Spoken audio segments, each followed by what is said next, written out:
welcome. Àdéhùn tó wà láàrin wa lórí ìgbà tí mo bá ìwọ àti Àgbàlá nígbà tẹ́ ń bára yín sùn. Ààrẹ o. Muyideen ṣàlàyé bó ṣe jẹ́ fún wa, ṣàlàyé bó ṣe jẹ́ kí stop bẹ́ẹ̀ yẹn. Muyideen àti gbogbo tó ń gbọ́ voice note Muyideen àti ìbùkún ni ṣàlàyé bó ṣe jẹ́ fún wa, à ń gbọ́. Ṣẹ́rí lóòótọ́ ni mo ká pásítọ̀ Àgbàlá àti ìbùkún ìyàwó mi lẹ́gbọ́ ní bedroom. Má pè níyàwó ẹ̀ mọ́ yọ, kì í ṣe ìyàwó ẹ̀, má pè níyàwó ẹ̀ mọ́ jọ. Kì í ṣe ìyàwó mi mọ́ ra ìbọn nígbà yẹn ló sì jẹ́ ìyàwó mi gbà yẹn. So mo bá òun àtàgbàlá wọ́n bá àwọn sùn nínú yàrá mi nígbà yẹn. So bọ̀ wọ́n dẹ̀ bẹ̀bẹ̀ ní kí n má bínú, èmi dẹ̀ gbàgbé ẹ̀,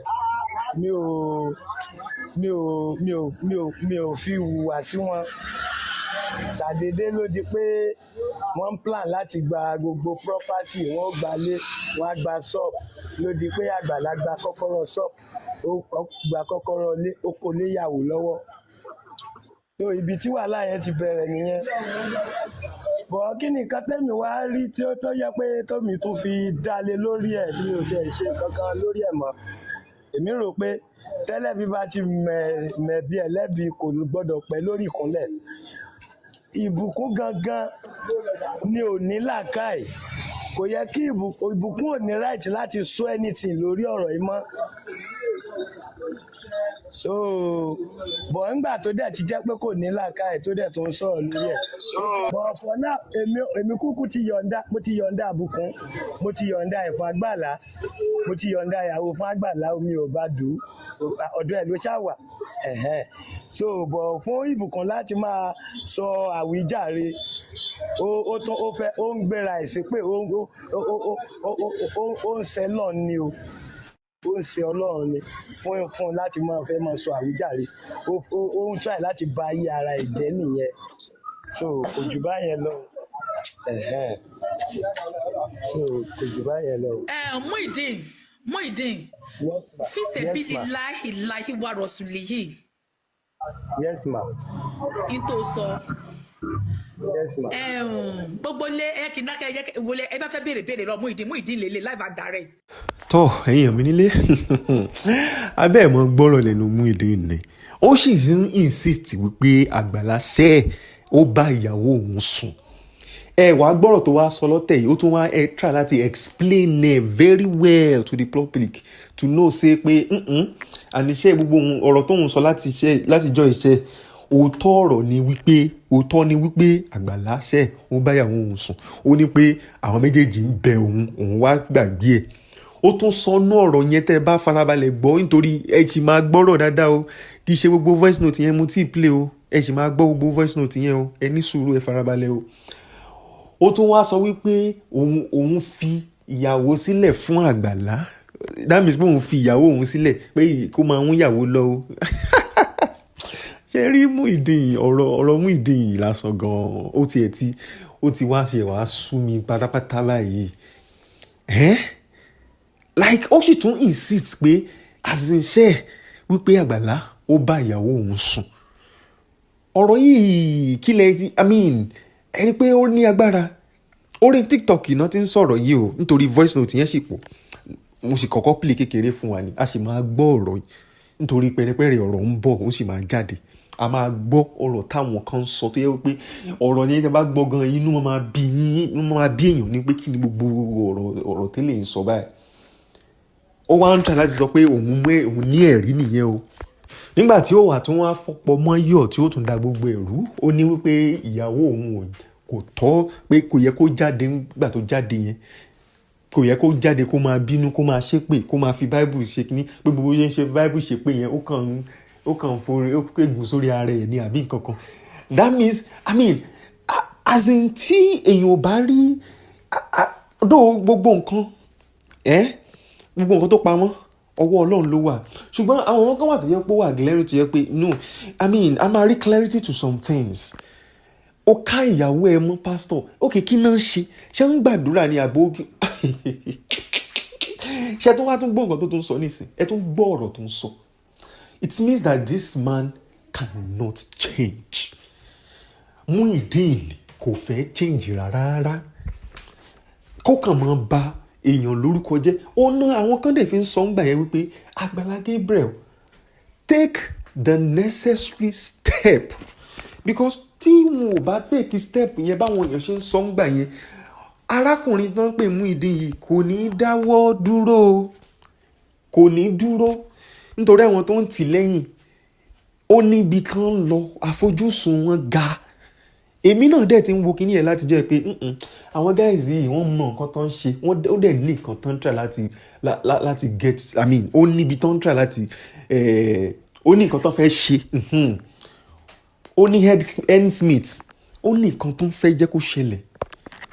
Because I mean I don't understand why will you still be saying the same thing tó ti sọ láti jọ ìpè Àgbàlá Gabriel ó bá ìyàwó ẹ̀ sùn, ó dẹ̀ ń sọ kí ló ṣẹlẹ̀ gan-an.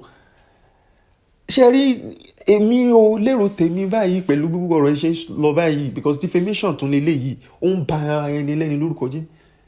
Tí a bá fẹ́ yanjú ọ̀rọ̀ yìí, tá a bá dẹ̀ fẹ́ rí òkodoro ọ̀rọ̀, the best thing òun ni wípé èyí tí Àgbàlá Gabriel tán tí wọn ò sọ̀rọ̀ jáde àbí tí wọn ò gbégbèsè kò ní tí wọ́n ṣe sọ̀rọ̀ gan, ó yẹ kán ní legal team, because ẹni tó ń ṣerú nǹkan báyẹn tó ní church tó ní kíní báyẹn ó yẹ kó ní legal team tó máa ṣiṣẹ́ tó máa handle all this kind of crisis.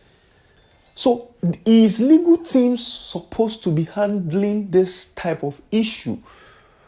Wọ́n ní láti pe Muyideen yẹn kán pè wá sí ilé ẹjọ́, kán gbé ìyàwó ẹ̀ náà síwájú, kán gbé Àgbàlá Gabriel náà wá, kó wá yanjú ẹ̀, kó wá sọ ìjọ́ time àsìkò àti tíjọ́ tí kíní yẹn ṣẹlẹ̀ gangan, ká wá fi ti ara wa gbọ́. Tí ò bá wá rí ẹ̀rí kankan mú jáde wípé okay nǹkan báyìí ló ṣẹlẹ̀ o, tí ò rí ẹ̀rí máa jẹ́ mi sọ pé okay ẹ̀rí yẹn gan leléyìí o, then they should go and check his mental state. I believe maybe something is wrong somewhere with him upstairs. Because for someone to be doing that with different evidences showing that no, this man is just a bloody liar, and someone that wants to just destroy Àgbàlá Gabriel's name. So tí wọ́n bá lè ṣerú nǹkan báyẹn kí Àgbàlá Gabriel kó ṣiṣẹ́ lórí legal team ẹ̀. Yes, I love what he's doing, that he's not talking. I love it. I totally love it. It's very good. I mean, that's the best thing for him to do. Because, I mean, I show necessary, ni kéèyàn máa show off, or kéèyàn máa reply idiots, no, necessary. But in cases like this, even when you don't talk, your legal team is supposed to be working things out for you. Because if you don't work and do something on this man, don't pè ní Muyideen, he is not ready to be silent. He is not ready to be shown. Nǹkan tẹ́ lè fi jẹ́ kó shown ààrẹ àbí kó má sọ̀rọ̀ mọ́ rárá, ó ní wípé kẹ́ take the necessary step, which is legal aspect of it. That is what I am thinking. Nǹkan tẹ́mi rò nìyẹn, mo dẹ̀ rò pé àwọn táwọn gbọ́ náà a máa wò pé yes, ó dà pé that's the necessary step tó yẹ kán take nísìn. Kì í ṣe pé mi ṣe pé kí Àgbàlá Gabriel sọ̀rọ̀ ṣe, but he's supposed to have a legal team that will be working this thing out. Because this is kind of crazy now. Lẹ́yìn ìgbà tí ìyàwó ẹ̀ tí Alhaji Ọ̀nà Òdodo jáde tó ń sọ̀rọ̀ tó ń gbé clarity tó ń gbé ìyàwó ẹ̀ jáde tó sọ̀rọ̀ jáde, that is when he now came out again. Wọ́n lọ interview ẹ̀, ó tún wá sọ̀rọ̀ yìí. I mean, so necessary ni. Ṣé ẹ rí pé ọ̀rọ̀ yẹn ó ti ń jọ gàtẹ̀gàtẹ̀, ó ti ń, ṣé Yorùbá mi yẹn gan correct ṣá, ọ̀rọ̀ tí ò mọ́ pọ̀lọ̀ dání ni. Ẹ jẹ́ ká farabalẹ̀, mo sọ lẹ́ẹ̀kan pé voice note ṣíṣú tó wà táwọn èèyàn tó sọ̀rọ̀, so ẹ jẹ́ farabalẹ̀ ká gbọ́ ọ̀rọ̀ táwọn èèyàn sọ náà. Ṣé rí bá wa ṣe wá ń gbọ́rọ̀ yẹn, ẹ ní sùúrù, kì í ṣe mi mò ń sọ̀rọ̀ kì í ṣe mi mò ń sọ̀rọ̀, ẹ get, ìbí máa tún sọ̀rọ̀ lórí ọ̀rọ̀ tí wọ́n sọ ni. So ẹ farabalẹ̀ kẹ́ ẹ gbọ́ nǹkan tán sọ, lẹ́yìn náà èmi ò wá sọ̀rọ̀ lé lórí.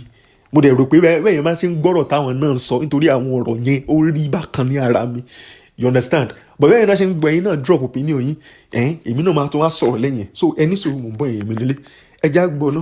Muyideen járí àwọn tó ń gáìdì Muyideen wọn fẹ́ kí Muyideen bọ́ta kó wá sọ̀rọ̀ nítorí pé ọ̀rọ̀ tí Muyideen bá sọ náà máa rí dìmú bí wọ́n máa gbé sórí kí náà máa bẹ̀rẹ̀ sí ní ṣé kí Muyideen lọ kú ni. Kò yé mi o. Ṣé kí Muyideen lọ kú ni. Rí bẹ́ẹ̀ yẹn.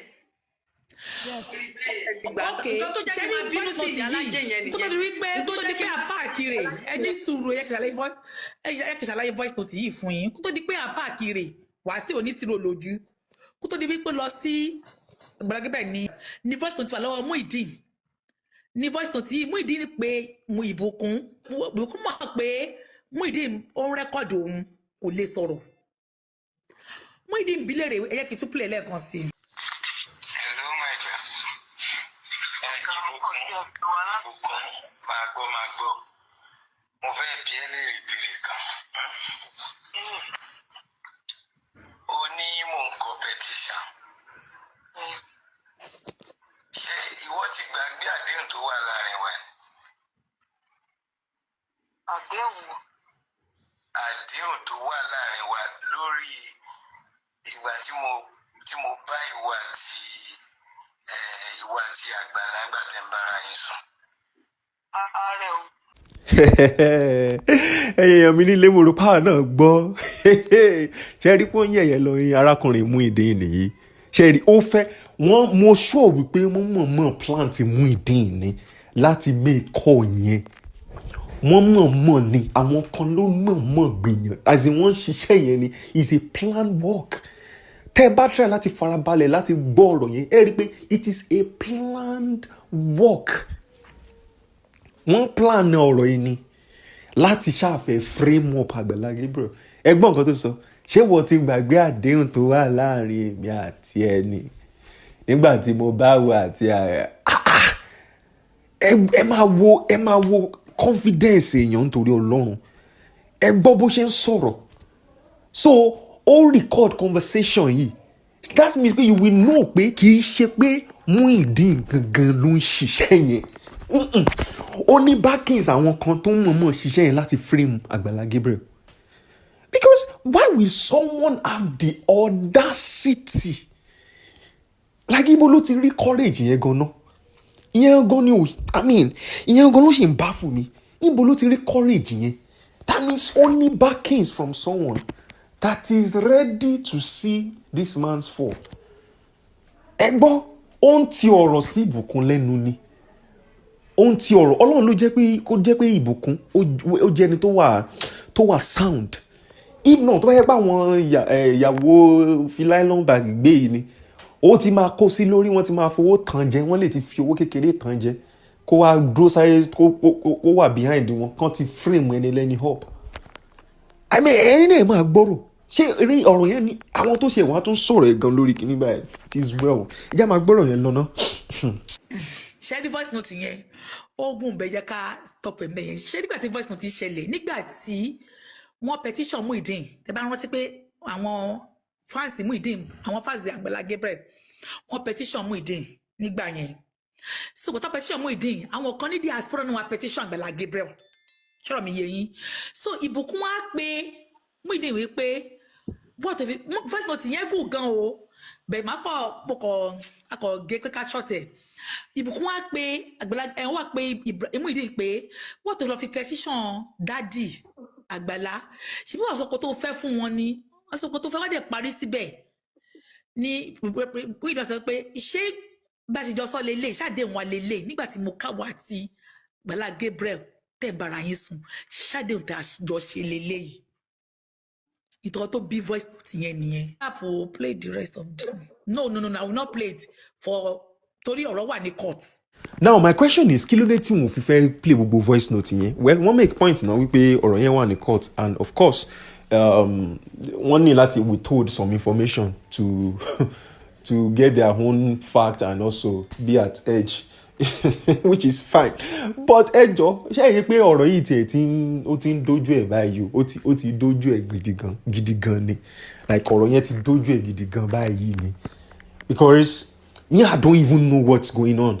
The wife came out ó defend ó sọ fact like now Muyideen tún jáde ó tún bẹ̀rẹ̀ sí ní sọ nǹkan tó ń sọ yìí the next thing they should do is legal team wọ́n ti sọ̀rọ̀ yẹn tẹ́lẹ̀ ní legal team Àgbàlá Gabriel ló lè ṣiṣẹ́ yìí seriously and thank God they are still doing some things under G because Yalaje sọ the last time tó ń wá sí online wọ́n ní pé àwọn iṣẹ́ ń lọ lábẹ́lẹ̀ ní court you understand so àwọn iṣẹ́ ń lọ and we get to the root of what's really happening àwọn tó ń really ṣiṣẹ́ àwọn tó ń gbé ọ̀rọ̀ sí Muyideen lẹ́nu we need to get to the root of it and also know the fact pé okay ṣé Àgbàlá Gabriel gangan ṣé wọ́n ṣe ń ṣe nǹkan yẹn gan tí Muyideen sọ àbí wọ́n fẹ́ frame Àgbàlá Gabriel through Muyideen àbí Muyideen gangan fúnra rẹ̀ through his mental state àbí nǹkan kan ló fi ń ṣe nítorí ọ̀rọ̀ yẹn wọ́n ti fẹ́ fọ́ gbogbo ẹ̀ pọ̀ wọ́n ti fẹ́ fọ́ gbogbo àwọn tó tún wá ń ṣe show yìí náà nísìnyí wọ́n tún ń ṣe bí ẹni pé there is another evidence tó ju nǹkan tá a ti gbọ́ láti gbà ẹ lọ now ẹ̀yin náà gbọ́ n ò fẹ́ play voice note yẹn tán ìyàwó yẹn fẹ́ sọ wípé àbí orí ẹ̀ ò pé ọ̀rọ̀ àjọsọ wo lẹ́jọ́ sọ together mo sọ pé nǹkan tí ìyàwó yẹn fẹ́ sọ nìyẹn ẹ̀yin wo ẹni tí ọlọ́run máa tóbi lọ́ba ọlọ́run máa kù sùúrù o ẹ̀wọ̀ ẹ̀jẹ̀ máa gbọ́ voice note yẹn lọ́mú ń bọ̀ ọ̀rọ̀ pọ̀ tá a sọ o. mi ní play jù bẹ́ẹ̀ yẹn lọ ọ̀rọ̀ wà nílé ẹjọ́ bẹ́ẹ̀ kó tẹ́kì fi jáde ní pé mo ti ní ìgbà tọ́rọ̀ yìí ti ṣẹlẹ̀ mi ò sí nílé náà mi tẹ̀ kọ́kọ́ travel bọ̀ wọ́n pàtí wá di láàárọ̀ ẹ̀ táwọn èèyàn ń pa àtijọ́ èèyàn ti pè mí wọ́n bí alájà kíní kan bla bla bla bla wọ́n ní mi sí nílé so ọ̀rẹ́ mi kan lọ́pẹ̀ mi pé alájà sọ̀rọ̀ lórí ọ̀rọ̀ yìí tó bí tí mo ṣe bọ́ síta nìyẹn gbà tí wọ́n ní kó ṣépè gbà tó ní kó ṣépè ìbòkú cannot reply kó lè reply. ó ṣó tí mo wò lánàá ó ṣépè gan o in fact ó tẹ̀ kálẹ̀ ó ṣépè kò wá ṣépè fún rẹ̀ ó wá dárúkọ Olúṣọlá Yusuf ó dárúkọ Olúfọlọ́nṣọ́ ó dárúkọ mufti ṣé mufti àti Olúṣọlá Yusuf àti Fọlọ́nṣọ́ ló ní kó lọ dó pásítọ̀ ṣé Olúṣọlá Yusuf àti Fọlọ́nṣọ́ tó ṣépè fún àti mufti kí ni tí wọ́n pẹ̀lú gbogbo tó nígbà tí Oríyọmí lọ sí ọ̀dọ̀ Gabriel tó mú Muyideen lọ tẹ́lẹ̀ kó sọ wípé kí mi ní tó lọ kọjá kó kílẹ̀ kankan pé ó sọ ní Bódìjà wípé èmi àgbèrè ti bàlẹ́ pásítọ̀ pé kí kó kílẹ̀ àrìn yẹn that moment ẹ bá wo look Gabriel ẹ máa rí i pé look ẹ ó change gidi gan ká ní pé tó bá dára ẹ lójú tó rẹ pé lóòótọ́ Ọlọ́run tó ń sìn ló ń sìn bíbélì mi lélẹ̀ mo gbé sókè báyìí pé nǹkan tí Muyideen sọ yìí báyìí pé bó ṣe rí nìyí gbogbo ìgbónú bíbélì kò jẹ́ tó Gabriel máa rí pé yẹn ṣe kàkó ṣe pé ó wá gbé báyìí fún ìbùkún gbà ṣé bó ṣe yẹ kó rí nìyẹn mọ̀ túmọ̀ allegation tí wọ́n fi kan lójú face to face Gabriel máa rí kankan sọ. ó mọ̀ alágbára báyìí o ẹ̀yin èèyàn mi nílé ṣé ẹ rí wípé this matter is just like a frame up gidigidi pátá ni this matter is kind of course a lè sọ wípé a sì ń bẹ̀ nígbà tí ọ̀rọ̀ yẹn ṣẹlẹ̀ nítorí pé àmọ́ òtítọ́ ọ̀rọ̀ get àmọ́ nǹkan tó ti ń play out ìgbà tọ́rọ̀ tọ́rọ̀ dójú ẹ̀ òní gbogbo wa ń gbọ́ nǹkan tó ń lọ like okay Muyideen ò mú orí òní gbogbo wa ń try láti sọ tẹ́lẹ̀tẹ́lẹ̀ get Muyideen kò mú orí kò ṣe kinní kan gàgàgà òun lọ là ń gbọ́ títí tó fi mọ́rọ̀ wípé Àgbàlá ń bá ìyàwó òun sùn now wọ́n sọ àwọn kan bíbá yẹn wọ́n ní pé Àgbàlá Gabriel ò rí nǹkan kan sọ nígbà tí wọ́n sọ pé ó ń bá ìyàwó ẹ̀ sùn ṣé ẹ farabalẹ̀ wo interview yẹn ni even Alhaji Oríyọmí Hamzat ló ní wípé ìgbà tó mẹ́nu débi ọ̀rọ̀ yẹn gan ní ọ̀dọ̀ òun ní láti sọ fún Muyideen àwọn ní láti sọ fún Muyideen wípé gbẹ́nu sàn because àwọn mọ irú ibi tó ti wá level ẹ̀ ó ní bí Alhaji Oríyọmí Hamzat ṣe sọ́ngbà yẹn pé àwọn mọ ibi tó ti wá àwọn mọ level ẹ̀ pé ẹ lè expect more than that náà lẹ́nu ẹ̀ pé nǹkan tí ẹ máa gbọ́ lẹ́nu ẹ̀ nìyẹn nǹkan táwọn máa lò just to back things up nìyẹn. Ẹ máa calm down, ẹ jẹ́ ká máa calm down. Yes, any point wọ́n ní point, gbogbo àwọn tó ń sọ̀rọ̀ yẹn wọ́n ní point but ṣe rí ọ̀rọ̀ yìí ó ní agbára, wọ́n ní point o, but ṣe rí èèyàn máa ní láti calm down náà ni láti máa gbọ́ I mean ẹ ti rí i pé there is something happening tẹ́ ẹ bá farabalẹ̀ wo kìíní dáadáa, there is someone somewhere trying to do something. Ilé ẹjọ́ náà ló máa dá sọ̀rọ̀ yìí, ló máa yanjú ọ̀rọ̀ yẹn seriously. Gbogbo nǹkan tá à ń ṣe tí gbogbo wa ń ṣe tá à ń sọ̀rọ̀ yìí me I'm still saying ló mo ṣe ń sọ náà still pé tọ́rọ̀ ìbá fẹ́ tánlẹ̀ tẹ́ bá fẹ́ yẹ kí Muyideen ò dákẹ́ṣẹ́ ẹ máa gbé ọ̀rọ̀ yẹn lọ sí ilé ẹjọ́. Gbogbo wọn máa dúró, ìyàwó máa dúró báyìí, Àgbàlá Gabriel máa dúró báyìí, Muyideen máa dúró báyìí, wọ́n máa wá jọ sọ̀rọ̀ yẹn lójú ara wọn. Tí Muyideen bá sọ wípé ó ṣẹlẹ̀, ó gbọ́dọ̀ mú jáde with evidence pé nǹkan báyìí ṣẹlẹ̀. Tí ó bá dẹ̀ wá ṣẹlẹ̀ náà, they need to check his mental state. Pé ẹjọ́ ṣe yẹ pé nǹkan kan ṣe Muyideen lórí. Because someone cannot be doing that without evidence and you just leave the person like that. If not, kò ní dákẹ́. Because ó ní àwọn tó ń back it up, kò ní dákẹ́. Tí ó bá dé láwọn tó ń back it up, then there's something wrong with him. Ẹ já máa gbọ́rọ̀ tán sọ lọ́nà.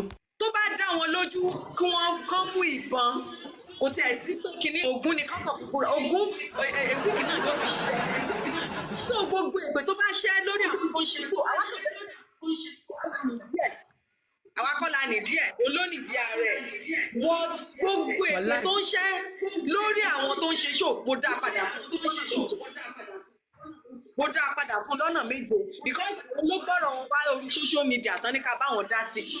Tó bá ṣe ìyàwó tó fẹ́ràn Muyideen délé lẹ́sìn ìjọ yẹn ni ó ti tẹ̀lé Muyideen ó tẹ̀lé Muyideen kí ló ṣì ń ṣe lọ́dọ̀ Muyideen.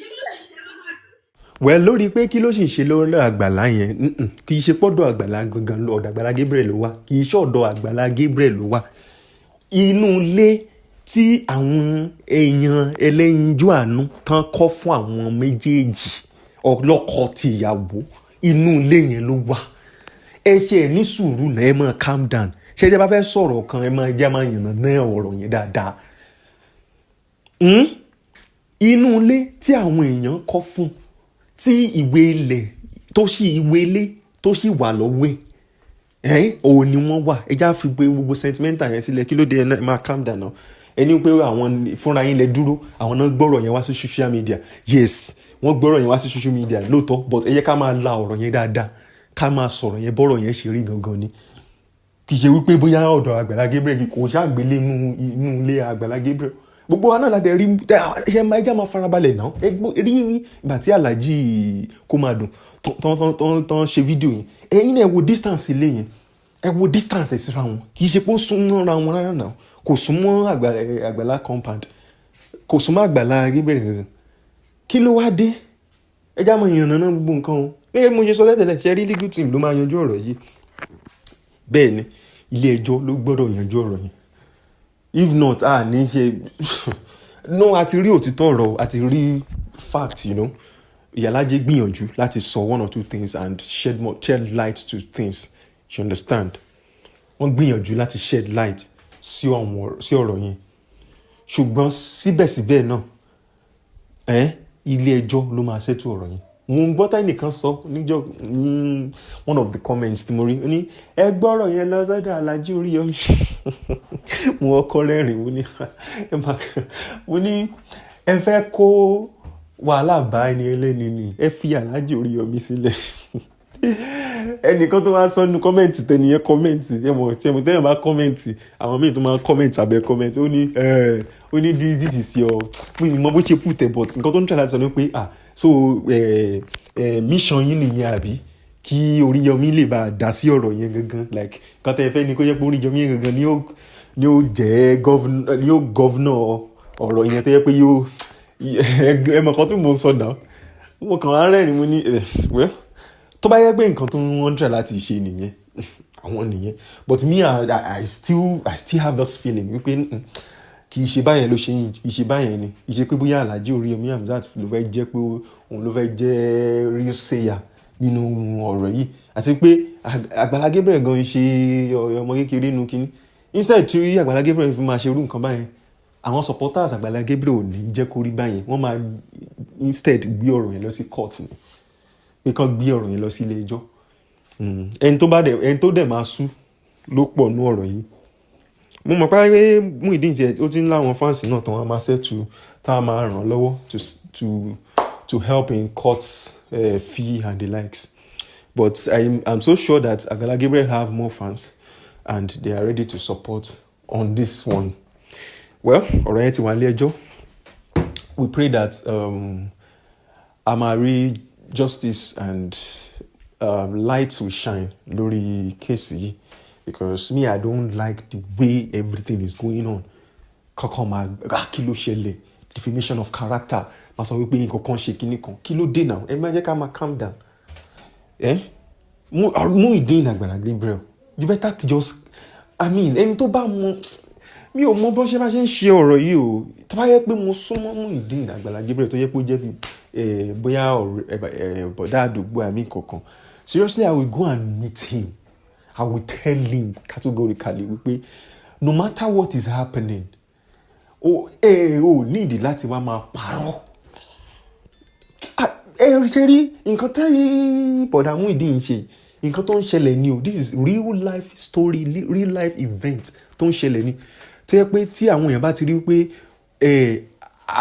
kò sí ọ̀nà àbáyọ mọ́ like bóyá àwọn ti rí pé yes àwọn ti jẹ̀bi tán wọ́n máa bẹ̀rẹ̀ sí ní máa parọ́ just to prove that they are right in which they are not just to prove that they are pure wọ́n máa bẹ̀rẹ̀ sí ní máa pa irọ́ kan obìnrin lẹ́tí máa rí ẹ ní ìdílé ní family ọkọ àti ìyàwó wọ́n ń jà bóyá wọ́n kàn ní misunderstanding ni o bóyá wá sọ̀rọ̀ kan tí ò dá sí ọkọ wa ní you better warn yourself kíní kan bóyá wá fẹ́ stagger bóyá ó fẹ́ human feelings máa ń ṣèyàn lẹ́ẹ̀kọ̀ọ̀kan wọ́n á fẹ́ gba létí àbí nǹkan àbí tó kàn tì kúrò lójú ọ̀nà pé kúrò lójú ọ̀nà nígbà tí wọ́n bá gbé ẹjọ́ yẹn lọ sí ọ̀dọ̀ ẹlòmíì bóyá family bàbá ni àbí family ọkọ àbí ìyàwó or anybody tó bá dá sọ̀rọ̀ yẹn nǹkan tí ìyàwó yẹn máa sọ ni wípé ọkọ òun náà òun ni tẹ́ bá rí bó ṣe ná mi tó gbá mi ní blow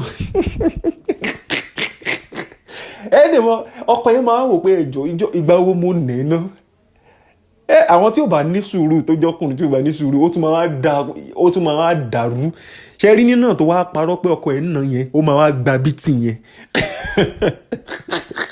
so gbogbo irọ́ báyìí it is just normal thing tó yẹ pé I know that ó máa ń ṣẹlẹ̀ but we need to know the fact and that's where the legal team comes in a ní láti mú òtítọ́ ọ̀rọ̀ pé okay kí ni nǹkan tó ń ṣẹlẹ̀ gangan and I think Àgbàlá Gabriel should do the right thing on this one. You should do the right thing, necessary thing, and I believe they are doing it. Bọ́n ṣe sọ o, and I know they are doing it. So, tẹ́ bá ní ọ̀rọ̀ kan àbí méjì láti sọ nínú ọ̀rọ̀ yìí èèyàn mi nílé, ẹ lè lo comment section láti share opinion yín. Ẹ ṣé púpọ̀ fún àkókò yín ẹ̀yin. Ojú tí ẹ fi ń wò ní fọ́, etí tí ẹ fi ń gbọ́ ò máa ní di ire. Báyìí lójú gbogbo ayé ó máa rí láṣẹ Èdùmàrè. Ire o.